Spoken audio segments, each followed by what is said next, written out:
Hello, good afternoon, everyone, and welcome to the webinar. This is making it easier for link workers to use the patient activation measure. And this is a joint webinar with Elemental Software and Insignia Health. Can I ask if everybody can first of all see my screen? If you can you raise your hand? And I just want to make sure everybody can see the presentation, the first slide, which is a blue slide. If everyone can raise their hand for me.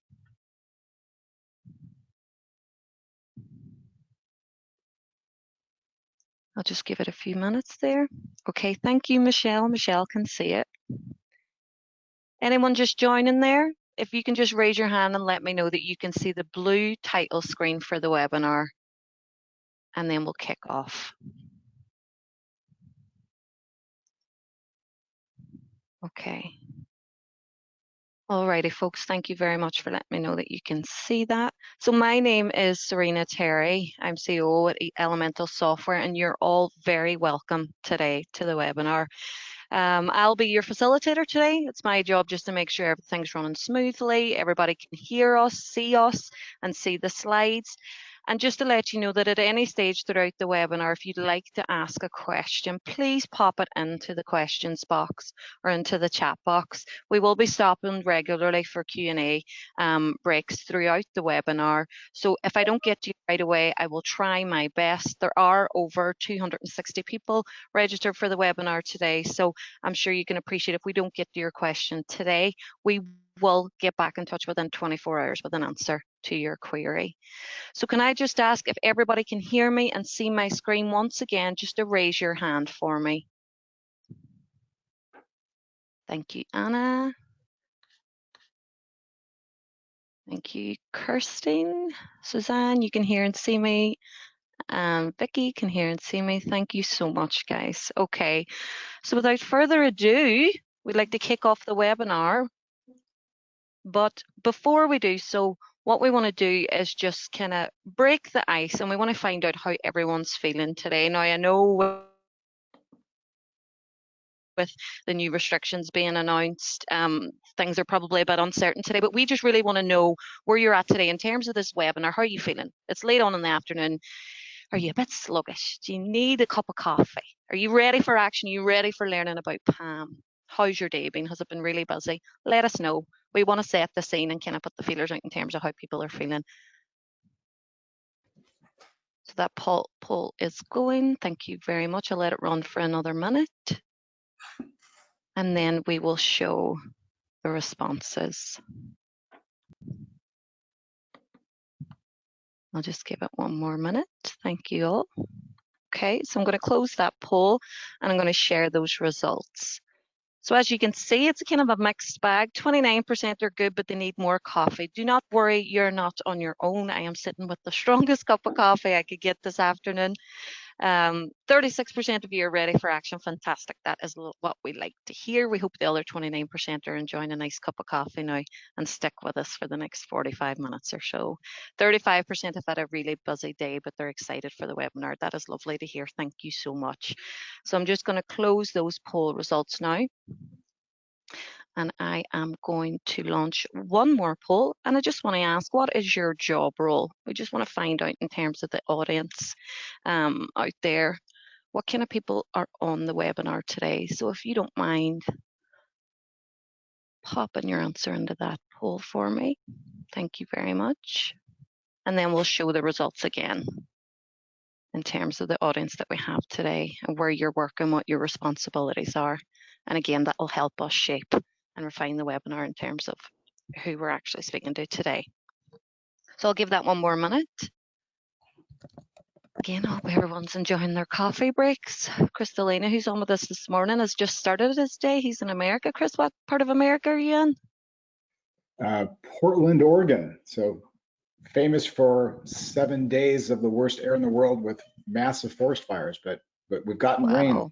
Fires are being put out. Oh, fantastic. And are you having your morning coffee, Chris? We're ending the day, we're winding down, and you're just starting off your day? Indeed I do. My cup is right next to me. Fantastic. That's what we like to hear. I am just sharing those poll results now. So majority, huge majority are link workers, 61% actually are link workers. We've got 7% commissioners, 2% GPs, and 11% allied health professionals. Thank you very much for sharing that with us. So now I've just closed that poll. What I want to do is just run through at a high level the objectives of today's webinar.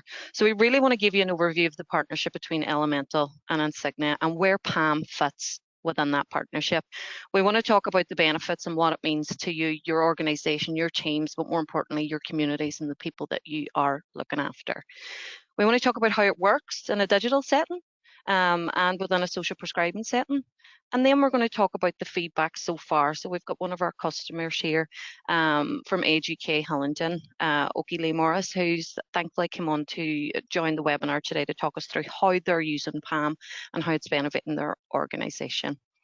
And then we'll finish off talking about what's next for the partnership in terms of PAM. So we're currently in phase 1, but within our roadmap, we want to talk to you, we want to ask you, what do you need from PAM and digital social prescribing? And we want to get your feedback on that. So what I'm going to do now is I'm going to pass you over to our presenters who are going to introduce themselves, and then we'll kick off the webinar. So first of all, Jennifer, over to yourself. Hi everyone, my name is Jennifer Neff. I'm the co-founder and co-CEO of Elemental Software. And Denise. Hi everyone, my name is Denise Donlan, so I'm head of product here at Elemental Software. Look forward to chatting with you later on today. Thank you, Denise. And Chris, back to you. Good afternoon. I'm Chris Delaney, CEO of Insignia Health, coming to you from Portland, Oregon, in the northwest of the U.S. today, and terrific to be with you all. Thank you, Chris. And Chris, you don't think we know this, but we do. It's actually your birthday today. Happy birthday. Happy birthday. It is my birthday. Kept it very quiet. Happy birthday. Thank you. And Oki, on to yourself. Yeah, happy birthday, Chris. And yes, so I'm Oki Lee Morris, and I'm social prescribing manager for Harrow, so Northwest London. I'm looking forward to sharing our journey of PAM on Elemental later on. Thank you. Thank you so much. It's lovely to have you both on the webinar today. So what I'm going to do is pass you over now to Chris Delaney, who's going to kick off setting the scene and talk about Insignia. Chris, over to you. All right, thank you. So Insignia Health, we operate in about, I want to say that count right now is 16 countries, but most predominantly in England, the UK, the US, Australia, typically more English-speaking countries. We are really best known for a portfolio of measures that are focused on activation, whether you call it patient activation or health activation, but essentially evaluating a person's ability to manage their health and their health care. In England, we have a direct relationship with the NHS, and that has brought PAM to perhaps half the country through kind of CCGs, trusts, and social sector groups in the country.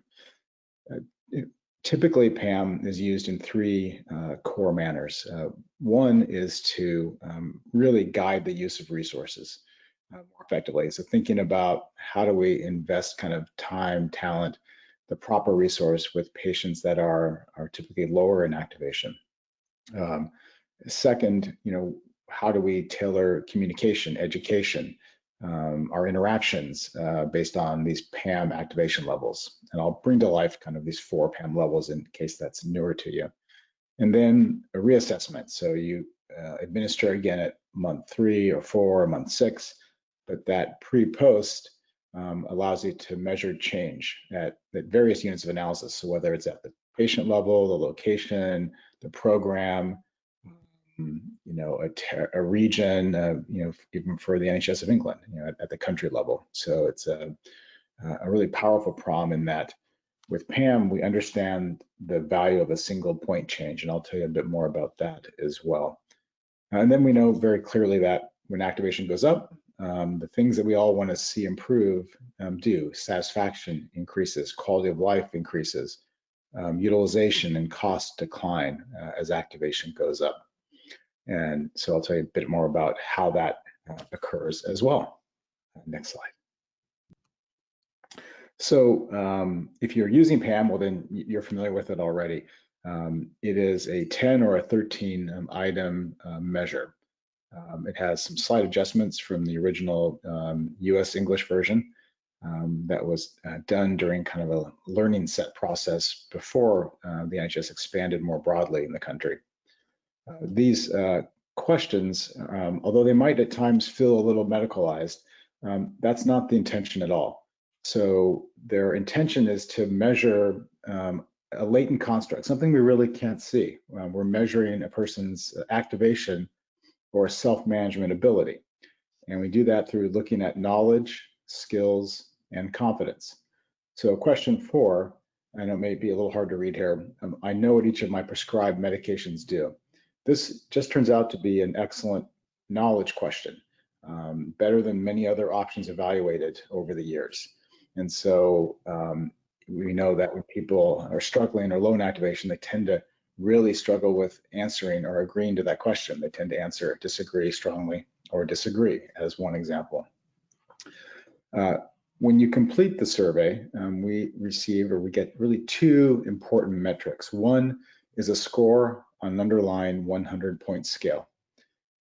This scale is like measures in the natural sciences. So think about A1C or blood pressure or a person's waist, their weight. These are also equal interval measures. We know the value of a point change. PAM was built in a manner which is not typical for health surveys, in a manner that it also is an equal interval construct, so like a ruler. So when somebody goes up just 1 point, well, we know that's a 2% improvement on average across most of the behaviors or the outcomes that we are seeking to improve. And so we do use that underlying scale then to create 4 activation levels, levels 1, 2, 3, and 4. So those levels guide resources, guide tailoring of communications or personalization, but that underlying score is the performance measure, if you will. It's what we watch to understand changes in activation. There are versions for carers and parents and 35 plus translations, about 7 or 8 of which are in use in the UK. We also have oral health PAM. We have a developmental disability PAM, a measure of provider activation. So kind of a whole family of activation measures. Next slide. Oh, there we go. So you complete that 10 or 13 item assessment. It takes 3 to 5 minutes for most patients, most individuals to complete, whether that person is a patient managing a long-term condition or whether the focus is on disease prevention. Either way, typically 3, 4, 5 minutes to complete. What emerges along with that score, most people score between about 40 and 80, but it are these 4 PAM levels that are really aligned on top of that scale. From the lowest end, level 1, where patients are profoundly overwhelmed, struggling, tend to not understand any medications that have been prescribed.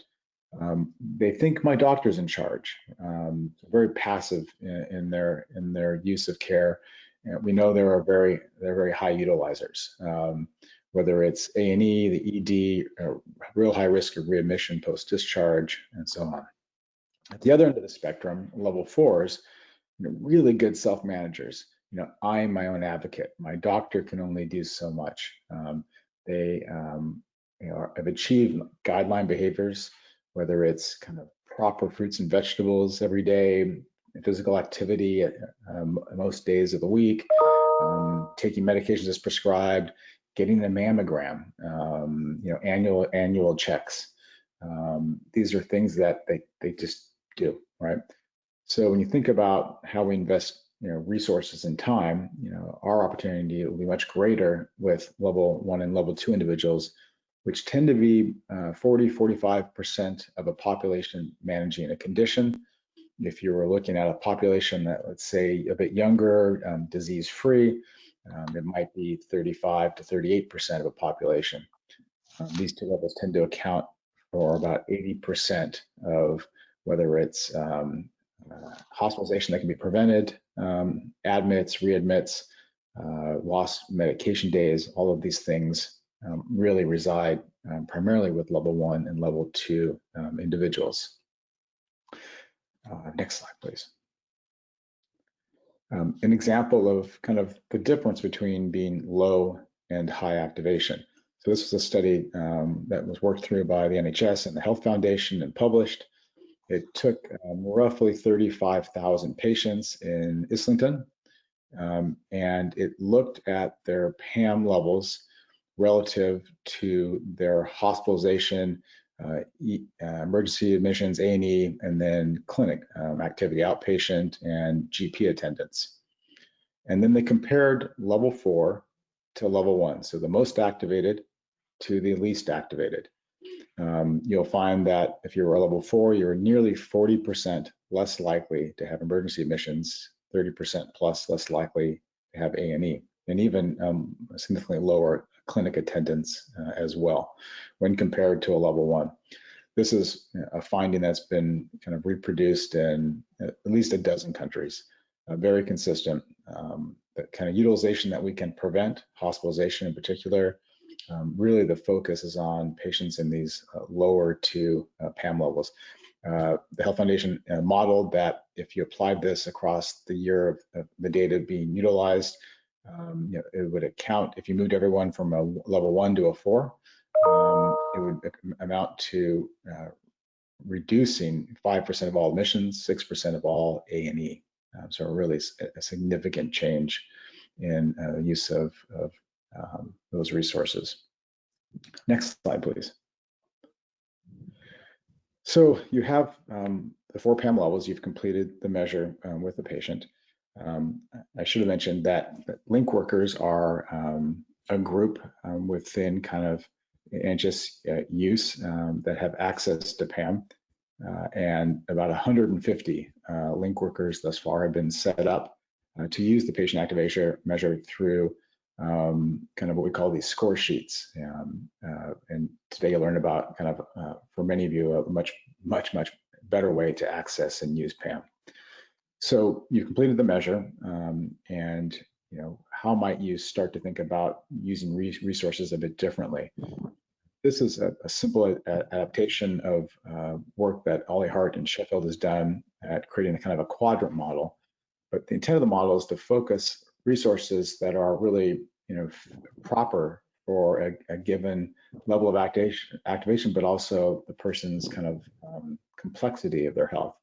And is this an individual that in a GP practice can really interact and be successful with kind of more of a medicalized discussion, a briefer appointment or time together, as opposed to somebody that needs to be kind of nurtured, taken on more of a journey, and being really cautious of overwhelming a person that might be low in activation. And so the 2 axes here, activation level and then complexity or health acuity, from starting at the top, low complexity, high activation. This is a person where you can provide them with information and resources. They are good at asking when they have questions, and they may not need to be seen in clinic on a regular basis. They are not complex, but really a good self-manager. So let's free up those resources for folks, for patients, for individuals that need more support. Move to the next box, and you have kind of more complex, but they're still high in activation. So they can have these kind of higher touch interactions with clinic staff, with other types of support personnel. These more medicalized interactions aren't going to do any harm, right? They'll ask if they're uncertain. They're already good to very good self-managers. Coming down to the bottom, well, low complexity and low activation. So now we see patients that I would describe as rising risk. We know they're struggling with self-management, but it hasn't really manifest yet when you think about their ability affecting their health over time. But these are individuals that wouldn't be really proper around fruits and vegetables, physical activity, coping with stress, cancer screens, right? We know the low activated women age 40 plus get mammograms at half the rate of active women in the highest level of activation, as just one example. The same kind of trend for annual exams, health checks. So here, might have support that's less clinical, coaches, community, kind of their once, twice a year, not super frequent clinic interactions, but we're starting to kind of create kind of a web of support around them. But again, there's not yet this urgency in that they are low complexity, so it gives us time to work through that journey of increasing activation. And then you have kind of the red box, high complexity. This is a person managing a chronic long-term condition or multiple long-term conditions and being in those lower 2 PAM levels. We know that they are profoundly overwhelmed by their health. They're not self-aware, not connecting what they do to how they feel, to how it impacts their health. Knowledge gaps are significant. Skills are not well developed. The exciting news is that these individuals change the most. They make the greatest gains in self-manageability and have the greatest impact on healthcare utilization. But how do we support them properly? And this takes you to link workers within kind of the primary care setting that provide a terrific resource to begin that coaching journey, to signpost or post or refer to community and social sector resources. And that's predominantly how link workers thus far are accessing PAM, and really thinking about kind of how to bring proper support, but the right amount of support to individuals based on PAM levels. Next slide, please. I think this might be my final slide. So this is showing you kind of changes in activation. And this is looking at April 1st of last year to June 30th. So we get, a bit of the COVID timeframe in here. What you see on the left-hand column first is just what's the average change across all of Insignia's clients in the UK, of which the NHS is a very large component, but all of the UK. You'll see that over this time frame, 9 points of change in activation at level 1. So that's showing that most level 1s have become a level 2. And to give you a bit more perspective, the average amount of time between administrations is about 4.5 months. So although we're giving you a big time frame here, PAM is typically administered within 6 months, if not a bit sooner. So this is the kind of change in less than a half a year. You've moved people in this lowest level up, many of them a full activation level. 7 points of change at level 2, 3.2 points of change at level 3. So you see that declining impact. And then level 4s, really good self-managers tend to slide back a little bit, but the vast majority remain in that level 4 and that activation level. So look at link workers. These are the 150 individuals that are using PAM right now.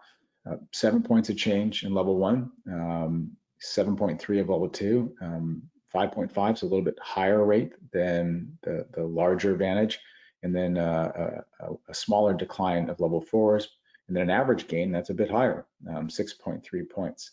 So doing a really good job. When you also look at the individual PAM questions, which are disagree strongly to agree strongly, so 4 options. We know how the structure of difficulty should look for each item. That is, how hard is it for people to agree to it? The difficulty structure of each PAM item is, really spot on. It looks very close to all the norms and standards that have been developed country by country for showing the right amount of variation in PAM questions. So it gives me kind of really great confidence in the data, let alone looking at the degree of change we see among link workers. And then you'll see to the right, 72% of level 1 and level 2 patients have increased in activation. 67% of level 2s, 60% of 3s, and then you see that real kind of declining return of level 4. So being careful about how we invest kind of time and resource with level 4s especially, and to a lesser degree with level 3s. So I know kind of a whirlwind tour if PAM is newer to you, but hopefully this gives you a bit of insight into the measure, how it's being used, how it could be used, and then what we're seeing in results. So let me give it right back. Thank you. Thank you very much, Chris.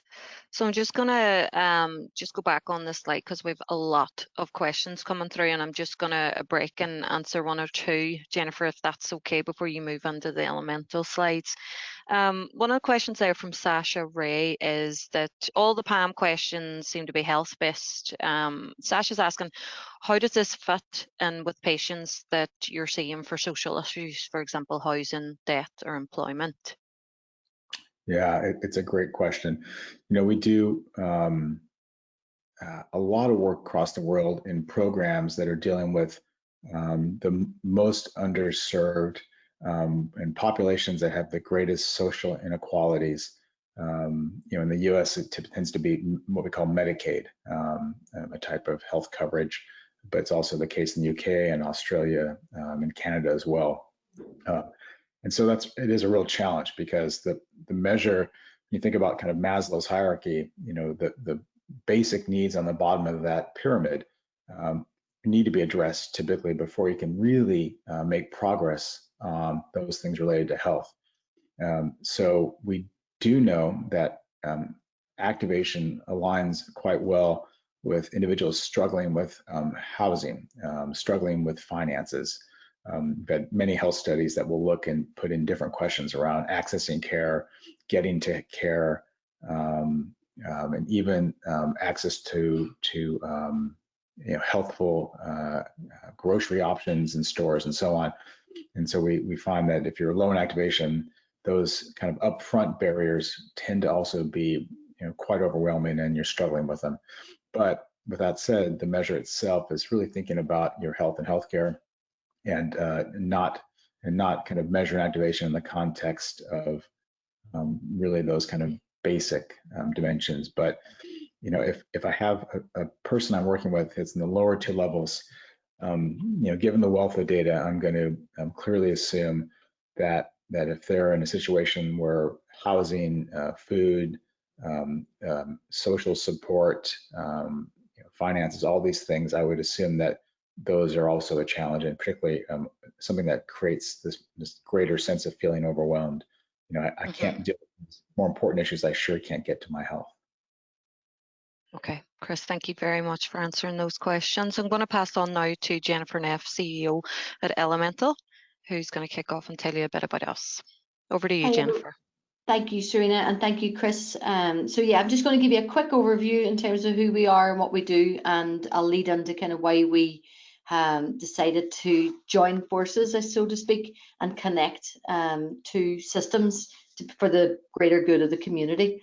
So Leanne Monk and I set up Elemental. We started talking about it about 7 years ago, but we were community development workers working in some of the most socially deprived parts of Northern Ireland. And Leanne and I just got really frustrated with everything. We were all trying our best, but the people who needed the most support still were being left behind.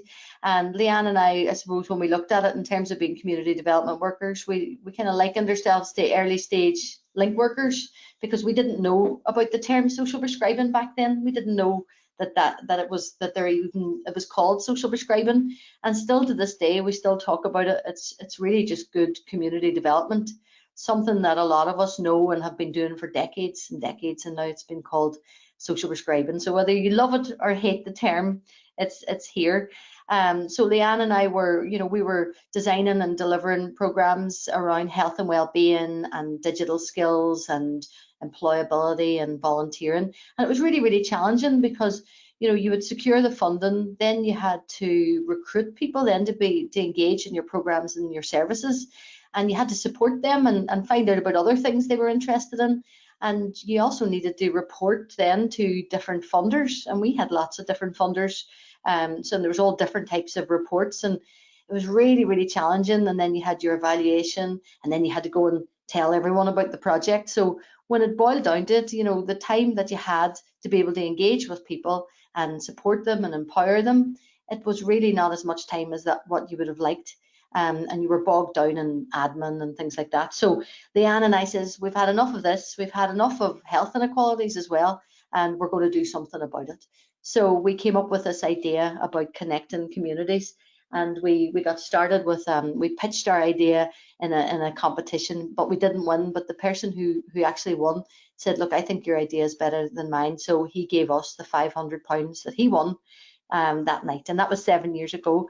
We spent about another 2 years listening to people. So we went out and chatted to GPs, we chatted to communities, we chatted to other community development workers, we talked to commissioners, housing officers, all different agencies and different people to really understand the challenges.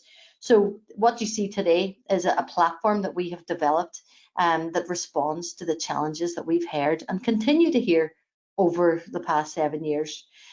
So we're a tech for good company, but we're more than just that. You know, we do provide the technology to enable you to support and empower communities, but we also do a lot of work with people in terms of the adoption of digital, because it's not always easy for people who maybe aren't so used to using digital. So what Elemental does, it underpins all the great work that you do in terms of face-to-face, but it helps you report easier, and it helps you to be able to reach more people. It helps you to see what the gaps are in terms of service delivery, and it really helps you to demonstrate the impact of the great work that you're doing, because you don't always see that on stats and things when you're putting reports in. So there's no hiding. When commissioners look at the reports that are helped to be generated by Elemental, it really shows the depth of the great work that's happening out there, and the importance of the community and voluntary sector in particular, because we know how important they are. So this little infographic here, it just shows some of the type of information that is able to be captured. So we're able to show that over 56,000 people are benefiting from social prescribing right now from the people that are using Elemental.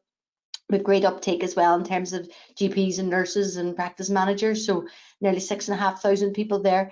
And really importantly for us, the social prescribing link workers, the community navigators, whatever you want to be called, if you're providing that kind of role, you know, we have now got 1,051 link workers using Elemental across the country, and they're able to connect people into all these different types of services and programs, and we're able to quantify that. And right now there's 374 social prescribing hubs, and I'll show you on the next slide just the way that we're able to do that. So every single project is different, so depending if you want to go hyper local with your project, or if you want to go at a kind of ICS or STP or kind of integrated care system level, we help you to connect people into all these different things that are happening, different assets, different interventions and things in the community. And we help you to measure the impact on the patient. So, you know, what's the difference in terms of well-being, patient activation, depression levels?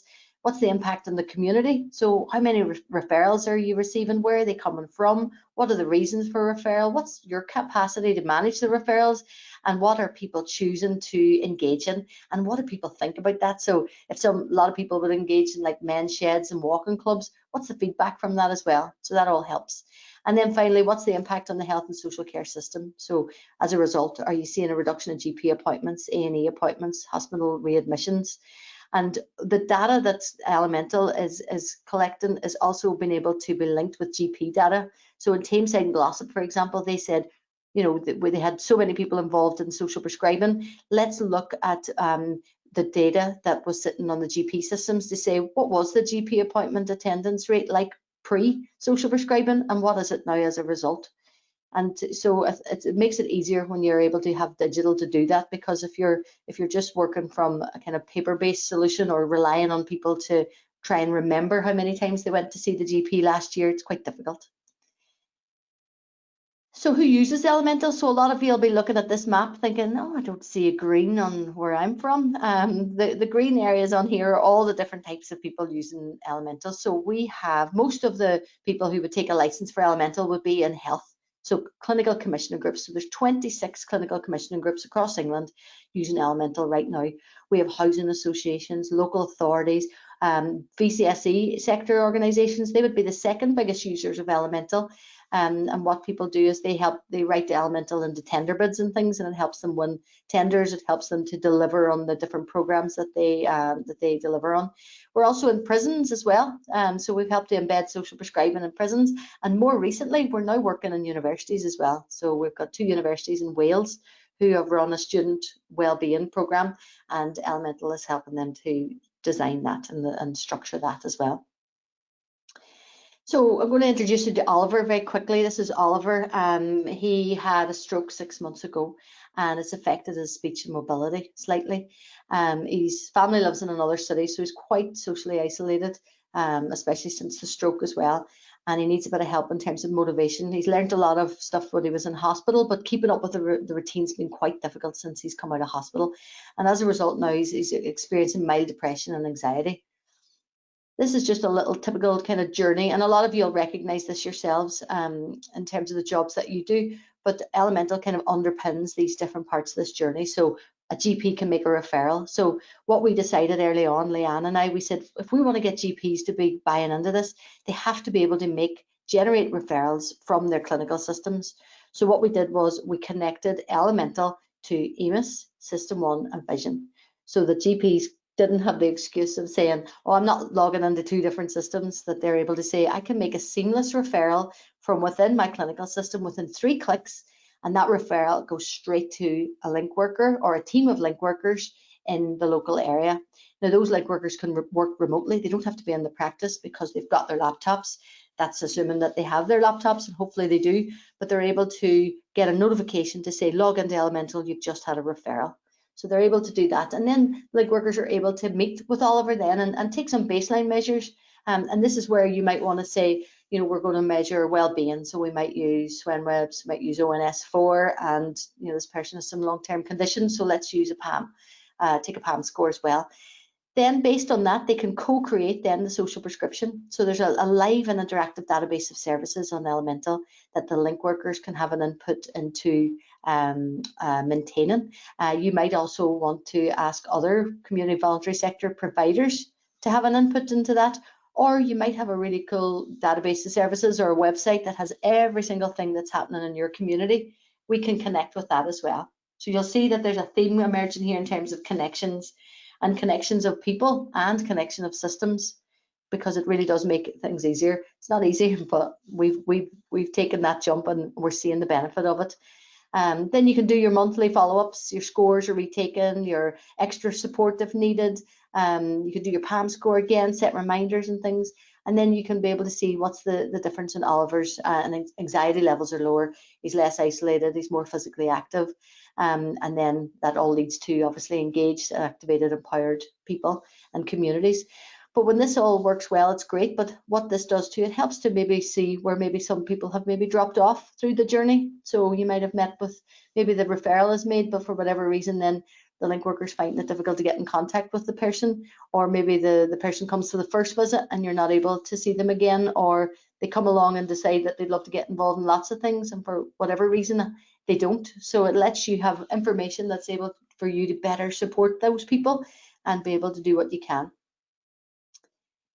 And then what happens as a result? So this is a typical example where Oliver then joined a peer support group. His link worker was able to connect him in. He was signed up for his online strength and conditioning. He's got more social connections, improved mobility, improvement in his PAM score. So it now shows that he's understanding his condition and he's able to take control of his health and well-being. And he's been, most importantly, he's been supported in his own community to manage his condition. So there's a quick pause there for Q&A if you want, and then I was going to talk about the partnership, and then Denise is going to show you then how it actually works in practice.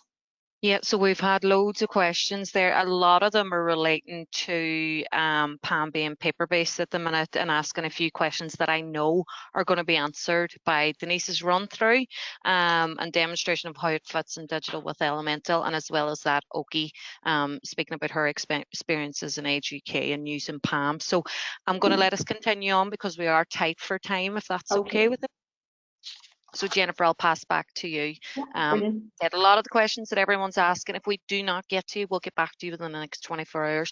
But I do know that the next few slides are going to answer a lot of the questions that are coming through. Okay, thank you, Serena.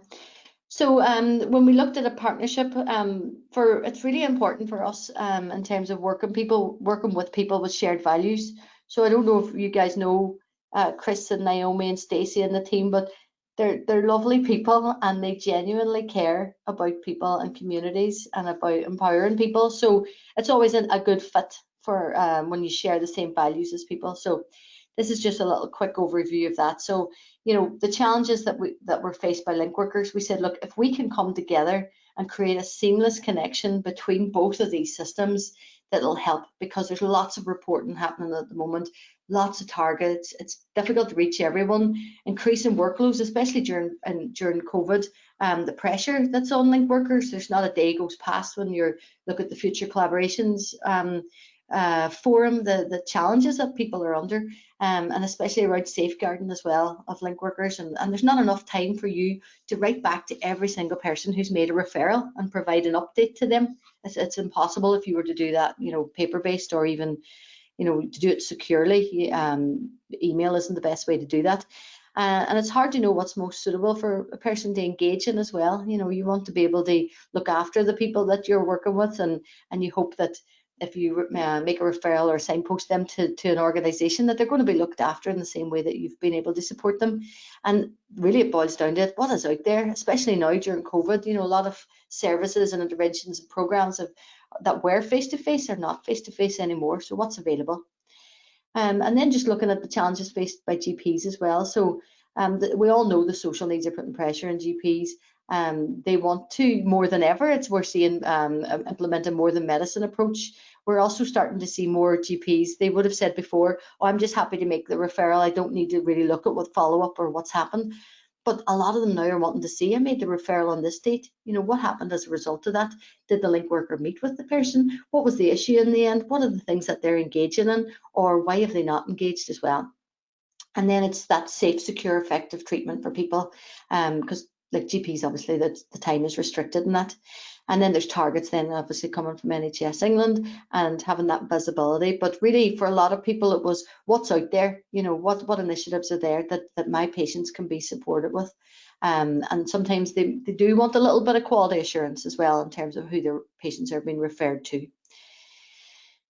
So that's a little bit about the response of it, really. But it was for us, it was about connection of these two systems to make it easier to kind of co-design that referral pathway together to enable you to understand and not have to kind of log into two different systems to do this, but to carry out a PAM assessment, to set a reminder for yourself to say, right, I've done that today. I'm going to get in contact with them again now in 6 months' time and see if anything's changed or what the difference has been.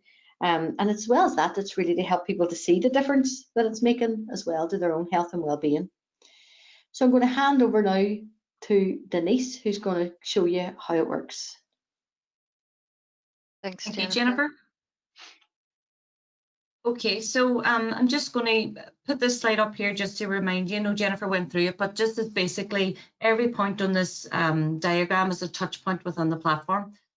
So there's evidence along the whole journey of someone's social prescribing journey. So you can see there referrals made. Point 2, the link workers arranging an assessment. Point 3 is the baseline metric. So for us here today, that's whenever the PAM score may be taken, along with any other measurement scores that may be used. So it's at this point where the link worker is meeting with the individual and takes that baseline measurement score and then explains that score as well. And then obviously we generate the social prescription. And then point 5 again is where we interact with PAM and with the Flourish system. So that's where we do a monthly, it might be a 6 monthly follow-up, whatever it is that you've set within your own organisation and within the kind of the PAM advice to take that score again. And then obviously point 6 and 7 is all of the evidence that is there on the platform to show the results of someone being activated and engaged.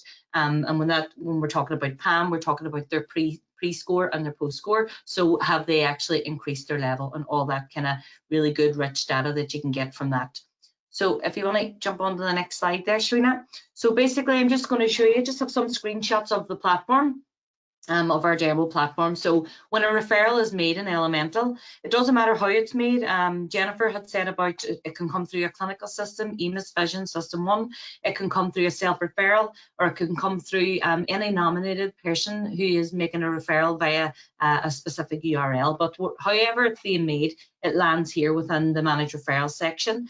And that's where the link worker there's a button on the right-hand side to view and edit, so they will pick it up and manage that referral coming in. If you want to click on to the next slide. So here is in the point in the platform where you go through a 5-point process. and that will allow you to actually register that individual, take the baseline data, review any risks, and make a social prescription. So once you've actually registered on the platform, you'll come in to create case notes within the platform, and here you will see a range of monitoring tools that you may use. Now there's a list here, the list is probably as long as your arm of the different types of measurement tools, although PAM 13 is one of the most widely used one at the minute, and I know that it's obviously one of the first kind of partnerships that we've had, and we're delighted to have that partnership as well. So obviously you click on the PAM 13, and here it will give you the questions for the PAM score. So it's a basic drop-down box, and Serena, if you click onto the next slide, you'll see, yeah. So it's basically whatever the question is. There are 13 questions in this version, the PAM 13. And so use the link worker, simply select the answer that the patient has given you, and then you click save. And if you go on to the next, what actually happens then, so you're clicking save, but I suppose the integration that we've done is by an API. So we take that information, we package it up, and we send it to the Flourish system. They use the answers to calculate the score. So if it's a level 1, 2, 4, and then they send that level back to us. So when that level comes back through our API into the system, you can see on the left-hand side of the screen here that the level that has come back from that PAM score is a level 1. So you'll see that within your individual patient, you can see the most recent one that you have taken. But if you have taken 2, or in this case, you might have taken 3, on the bar graph, you can see there. And if you were in the live system, on that purple line, you can see 3 little dots. And those dots are the timestamps of when that has been taken. So if you hover over that, that will tell you the date and the time, and it will tell you what the level is of that individual. So you can see that progressing over time. So if we just click on to the next one. So obviously now you've done your PAM score, it's gone off the Flourish system, it's brought it back, it's registered against your case. And so what you can do now within Elemental Platform is choose the interventions or help or assist the person to choose what interventions that they would like to be just prescribed onto. And then you click finish, and that's basically the first kind of user journey for that individual. What will happen then is obviously there may be that they want to come back again, or you've set a reminder within Elemental to take the PAM score for this individual again, say in 12 weeks or 3 months or 6 months. So you set that reminder within Elemental, and then you know that you're contacting that individual again to take those scores. And once you take those scores again, if you just jump on to the next slide there, Serena. Once we record those scores, what you're starting to get then is the impact and there's different ways of reporting within Elemental. So one example might be you're reporting on a cohort of individual patients and you're looking at their PAM score. So it might be a cohort of people who have been attending, exercise classes or mental health support or whatever it is. You can use those filters on the left-hand side, but you can see data on an individual basis, but also on a group basis and a cohort basis. So I think that, and I know that was very high level, and we kind of, there was only a few slides there to go through, but that's basically how simple it is within the platform to pick up your referrals, to use Elemental to record the PAM, to have that connected with the Flourish system, and to get that information back in a meaningful way. So I'm happy to take any questions on that. Denise, fantastic. Thank you so much. Just in terms of being tight for time, again, I'm going to move on to Oki, and then any questions, if we've time at the end, we'll answer them. If not, we will get back to everyone who's asked us a question within 24 hours. So thank you, Denise. Oki, it's over to you. Thank you, Serena. Well, first of all, I'd like to just say thank you and well done to all your link workers out there. It's been actually an amazing journey we've all had this year, because when we first launched the service across the country, a majority of us early in the year, none of us had any idea about where we were going to be 3 months down the line. So I want all of you to just, I know a huge number of link workers are tapped in today, so just give yourselves a huge pat on your back, and for new link workers, welcome on board. It's amazing work. So For us in Harrow, there are different models across the country. We have a slightly different model here in Harrow. So we have 5 charity partners working together with the 5 PCNs, primary care networks. And Harrow Council Public Health funds the Elemental platform for us. So it's a very much partnership working. And so we have 5 social prescribing link workers allocated to each PCN. I won't go through all the list of services that we provide from Age UK, Hillingdon, Harrow and Brent. As you can see on the slides, these are the range of services we provide locally. And some of those services are more borough specific. So for social prescribing service, it is for Harrow only. But yes, we are Age UK. But because of the partnership working, we are able to offer this service to anyone aged 18 plus. And volunteering, I'd like to celebrate volunteering during this. Without the volunteers in this country, I think the country will freeze. Bless everybody. And during the COVID, the lockdown period, without those brave volunteers, we couldn't have delivered the work that we've done. I just want to share, some of you may have come across this YouTube link. It's only 2 minutes. I know we're a bit tight with time, but I just want to share what actually social prescribing service is about. Okay, hopefully this works. We know how YouTube links and presentations go. Can everyone hear that? There is no sound, Serena, just the image. Okay, give me 1 second. What we'll do, okay, is we'll just pass on and we'll ensure everybody that we've sent out in the recording that it's in there. Sure. So you can have a look at that in your own time. So initially, the social prescribing service was designed around link workers linking with activities and services locally, or whatever's available nationally as well. But as you can imagine, with the global pandemic, that wasn't the situation. So we were suddenly faced with a big challenge ahead of us. Again, we had to quickly move on, and we had to evolve with the situation, and we adapted with the situation, and we started to gather online and virtual telephone services. And in our area, we are starting to see 1 or 2 face-to-face interventions coming out, some sports activities and weight management interventions. But with the latest guidelines, we don't know where we'll be going forward. I'm here to talk about PAM today, so I'm going to concentrate on PAM in the last couple of minutes.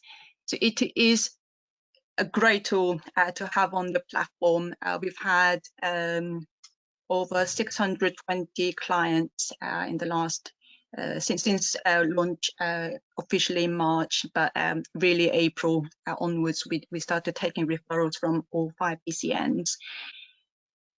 It's straightforward. The beauty of it is that all records are in one place, not just the PAM, but all the case notes that Jennifer and Denise talked about, and the simple system of just referring clients to us. We've had a positive feedback from clients how easy it is to refer to our service. And most importantly, it helps us to support clients' journey, and impact measurement can be obtained. There is that impressive graphs overall data that you can capture. Currently, by exporting the data, there are other areas of information that you can create yourself. And I know the Elemental team is constantly working to develop further on these reporting aspect of it.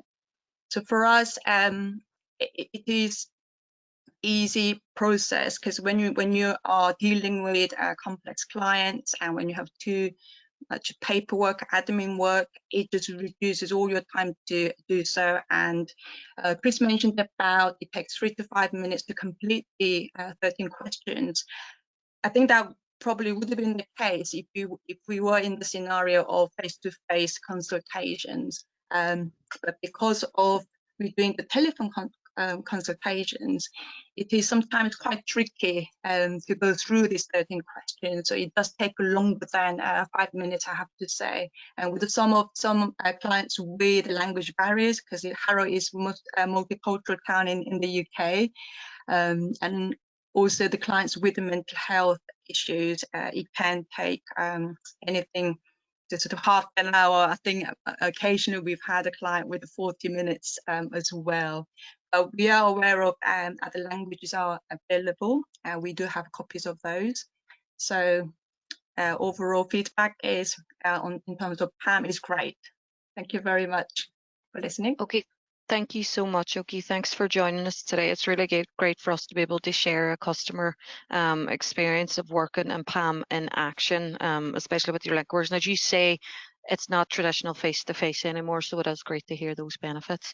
You touched on how PAM at the minute and where it is, and we said earlier on one of the objectives was for us to kind of talk about what the next steps are for PAM and the partnership with Insignia. So what I'm going to do is pass back to Denise, who's going to talk about our product roadmap in terms of what the future holds for PAM in Elemental. Denise, over to you. Okay, thank you, Serena. So as Serena said there, we took a phased approach to PAM whenever we were integrating it within the platform. So we're delighted how phase one has gone. So obviously the key features within phase one is that the link workers can carry out that PAM measurement tool, and that is, going directly to the Flourish and coming back to yourselves via an API. We can report on the PAM results at an individual level or a cohort level, and we can also set reminders for PAM, for you to do that follow up with your patient or your client. And so at the minute that's setting the reminders, the link workers go in and do that themselves. So that was what phase one was, and it's out there and it's working, and we're delighted with that. So I think phase two now, within our roadmap, what we're hoping is that we want the clinicians to be able to carry out the PAM at the initial referral stage. So if a GP or if anyone who has access to the PAM and who wants to do that at the initial referral stage, we can allow the tool to travel with the referral. And so that's what we want to do for phase two. Also, we want to enhance education around the PAM tool, and so working directly with Insignia, we want to be able to elaborate on the information that's on the platform there to allow the link workers to have that backup information should they need it. So that's part of phase two. And then the third part is an automatic reminder. So currently link workers go on and set those reminders themselves. So what we're developing is a way that we can set you can specifically set it for say 12 weeks or 3 months or 6 months, whatever it is that you want to do, and those reminders will be set up automatically. So that's phase two, and we're obviously looking forward to driving that through and to getting phase two up and running further on down the line. Brilliant, Denise. Thank you very much. Back over to Jennifer now. So Jennifer, we wanted to ask people what they wanted to see from the partnership. Do you want to tell them a bit about that? Yeah, thank you, Serena. Yeah, so phase two has that Denise just explained has been largely driven by listening to people out there who've asked, look, we would like, some commissioners have said we'd love clinicians also to be able to do PAM. So we would love to hear from yourselves. You've heard a little bit about what we've been doing thus far. And it might sound pretty straightforward, and it is, but it's a lot of work goes into this type of thing, because it's not only connecting systems, but sometimes it's mindsets and it's adoption and things like that. So it's always great when people like Oki and the team in Harrow are able to say, yeah, look, we'll test this out, we'll tell you what we think, and we'll give you feedback. But we would love to hear from you, and I know we don't have loads of time today, but we've put some contact details up here in terms of, tell us what you think of what you've seen so far. Do you like it? Is it something that you think that you could potentially use? And would it support you in your role?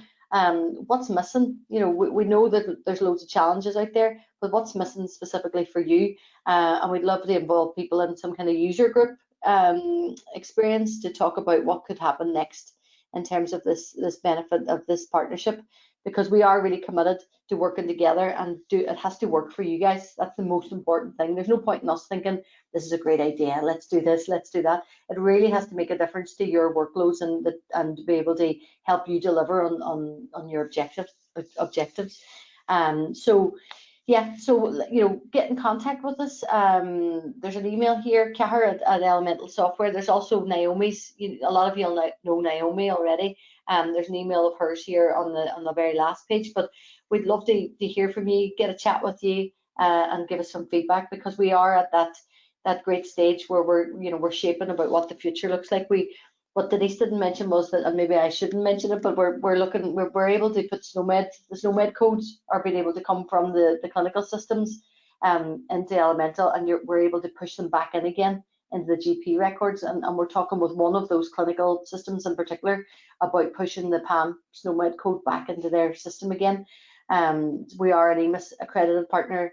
We've passed both the Vision and the System 1 side of things as well, so that's really exciting. So imagine not having to manually put all that in, and it could be done automatically for you.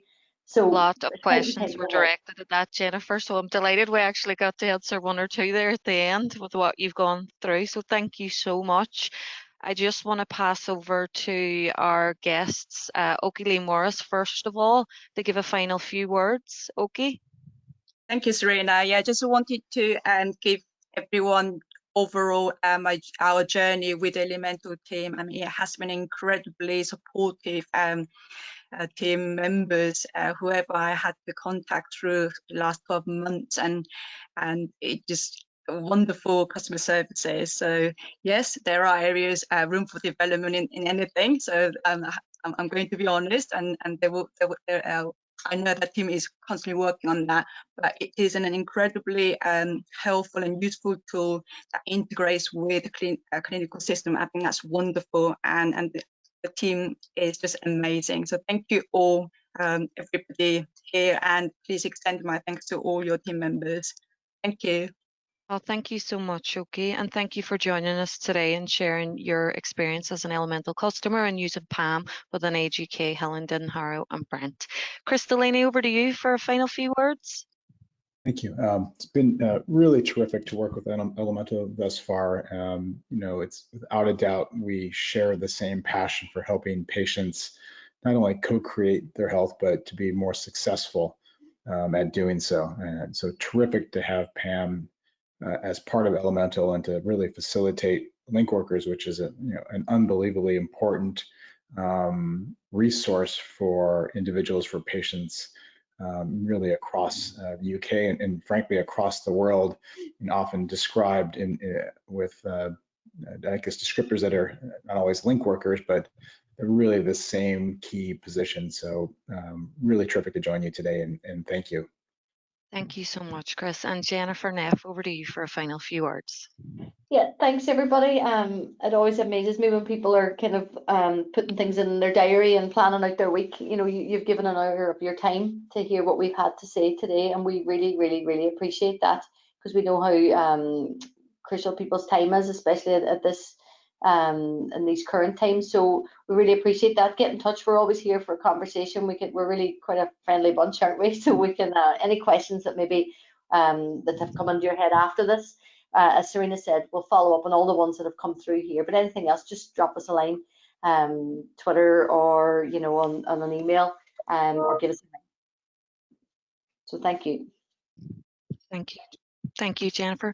Folks, thank you very much for your time today. As Jennifer had mentioned already, we know your time is precious, so thank you for taking an hour out of your time to join us. Please contact us with any more questions if you haven't popped them through today. If you have popped them through, we will be in touch in the next 24 hours, and there are contact details on that slide. The recording will be available tomorrow morning and sent out to all attendees. Feel free to share it with anyone you think might also be of interest to them. Thank you so much. I hope you all have a lovely weekend or lovely evening. There's me wishful thinking it was the weekend. Stay safe, folks. And again, thank you for your wonderful commitment to supporting our communities throughout the UK and Ireland. Take care, and we'll see you all again soon.